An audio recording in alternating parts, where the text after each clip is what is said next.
Why, hello there! In case you're new, my name is Dick Plipnick and welcome to Online Growth Systems. Today's episode, we are going to be talking about something called a loss leader. And that's a business concept that stores use they lose money on one product to make a ton of money on another product.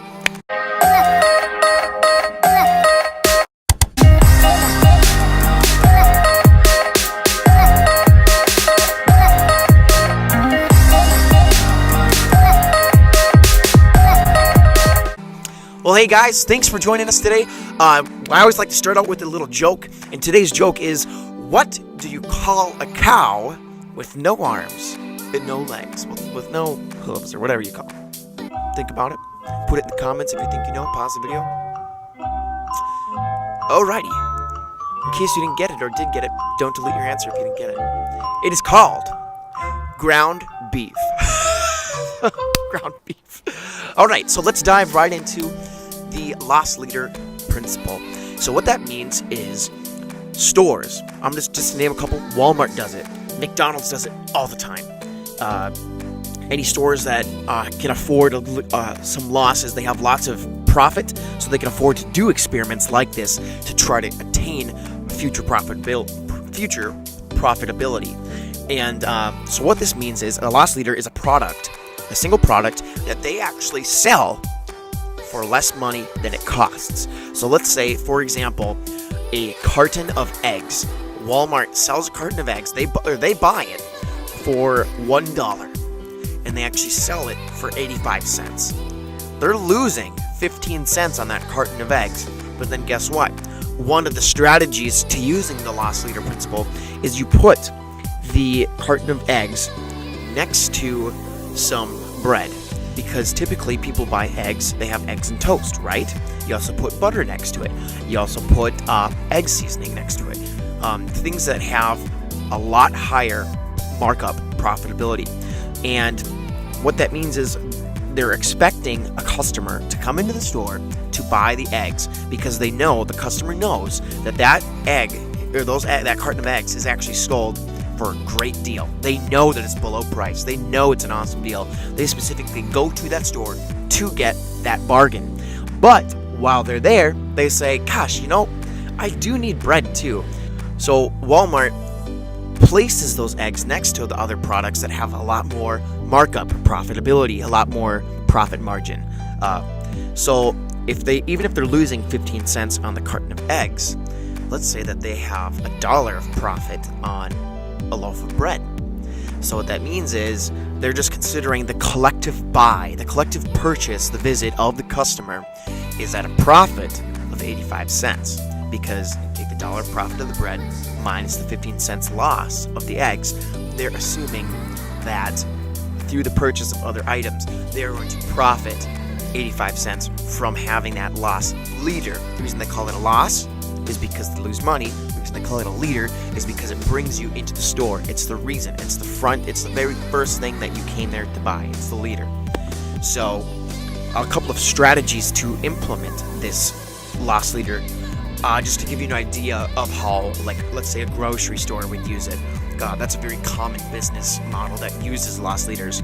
In the egg carton example, the reason they would pick an eggs over something else is because they want to do it on a product that is perishable, which means that it either decays, rots, depreciates, rusts, etc. Something typically faster than something that rusts. So they want something that's going to spoil. And the reason is that in case they buy some eggs and they lost some money on it, they want them to have that product be something that they need to replace soon, quickly, so that they continue to come back and generate new business. Because if you sell them,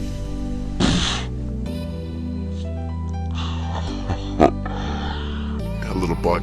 Because if you sell them, let's say a bathroom towel, which you could typically use, who knows how many years, 5 years, let's just say, that's not going to generate a lot of new business, right? They're not going to get in the doors.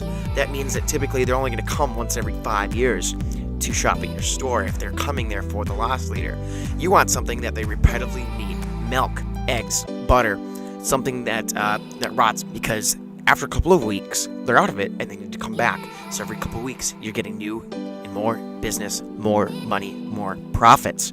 So another one is that you place your loss leader in a part of the store that is very inconvenient for the customer. Somewhere that it takes a long time to get there. It's in a awkward spot because, let's say you put it in the very back of the store, as far away as possible. Because on your way, when the customer walks to that, on their way to that loss leader, they're going to walk by up to 2,000 other products that they could buy. And they are so good at this. They strategically place things in either displays or, with little advertisements, or they place it next to things that you know that you need, that when you're walking to get those eggs, you see those other items of food that you're like, oh, yeah, that's right. I ran out of hamburger seasoning, you know what I mean? Whatever it is. And then you end up grabbing that, which has not a loss like the eggs do, but a massive markup. So that's what they make their profit on. That's why they have a loss leader.